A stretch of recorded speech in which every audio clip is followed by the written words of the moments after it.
Par rapport à Richard Auru, nous n'avons pas grand-chose à dire, d'autant plus que la loi de la République condamne fermement toute forme de corruption, que ce soit le corrupteur ou le corrompu. Donc si les gens se sont rapprochés de lui pour lui proposer leur service, c'est à lui, il est majeur pour identifier, pour voir clair, pour savoir que ce qu'on me propose maintenant, est-ce que c'est en face des règles de la République, des lois de la République. Nous invitons la justice de notre pays à mener des enquêtes pour bien nous situer. Sinon, c'est la politique. Et en politique, tous les coups sont permis.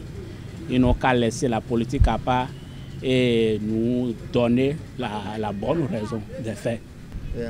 Nous sommes dans un pays démocratique. À partir de ce moment-là, tout doit se faire dans les règles de l'art.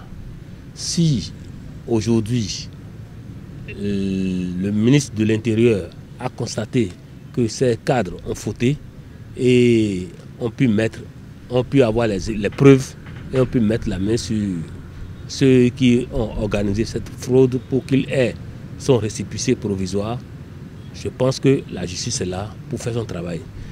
Si notre justice est réellement une justice de justice, elle est là pour faire le travail et tout le monde, nous allons apprécier.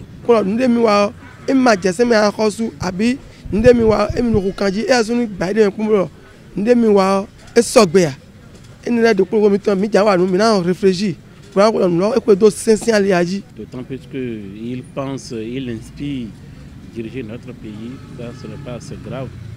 C'est que quelqu'un à son rang ne peut plus alors se laisser berner ou bien se laisser trahir, ou bien se laisser rapprocher par des bandits, disons comme ça, parce que quelqu'un qui ne respecte pas les lois de la République, c'est un bandit, celui-là. Si réellement,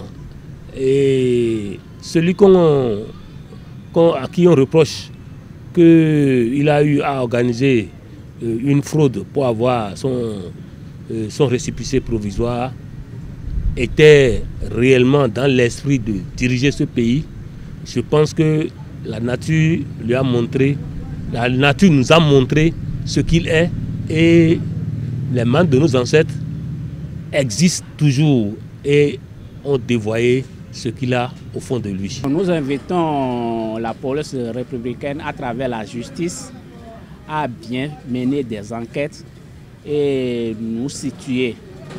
Soit ce qu'on est en train de dire maintenant, c'est peut-être Richard Auru qui a piégé les agents, soit c'est les agents même, par les faiblesses, l'ont piégé. Et là, nous invitons la justice à bien mener des enquêtes pour nous situer. Parce que quelqu'un qui veut être le président de la République ne peut pas se mener dans des affaires sales comme ça. Jusqu'à maintenant, il bénéficie de présomption d'innocence. Nous attendons que les autorités judiciaires établissent sa culpabilité pour qu'on en sache clairement de quoi s'agit-il.